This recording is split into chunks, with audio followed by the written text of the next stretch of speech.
Is it possible for a fish to drink so deep that it could empty the seas and flood the deserts with its piss? To say I was scared by its size and shape is to say the first man was primitive. In itself, that statement is stupid, a gross oversimplification of the bald facts. I was very scared, shit scared, but then again, who wouldn't be?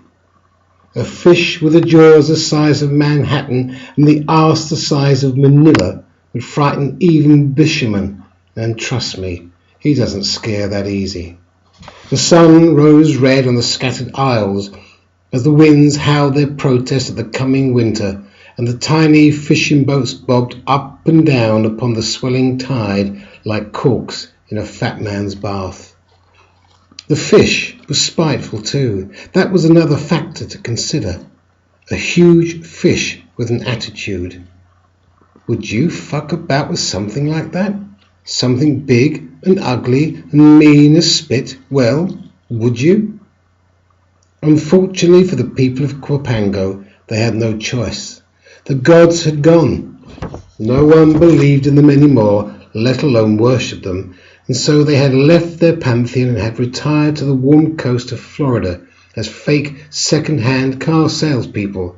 They lived little lives in their snug retirement condos, and no one bothered them overly.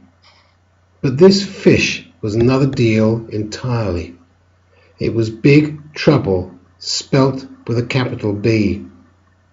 The top guys in the good old US of A got out their big guns and their big bombs and aimed them at the big sky in a display of might and muscle. But the truth was, not even their much vaunted power could even begin to faze this motherfucker. Something had to be done. Something quick.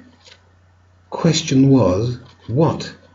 When something this big and bad is heading your way, firing what amounts to pellets at its impervious hide will only provoke it more. The wise beards sat down and scratched their heads and shoved their hands deep into their pockets, only to find loose change and their scrotums to scratch.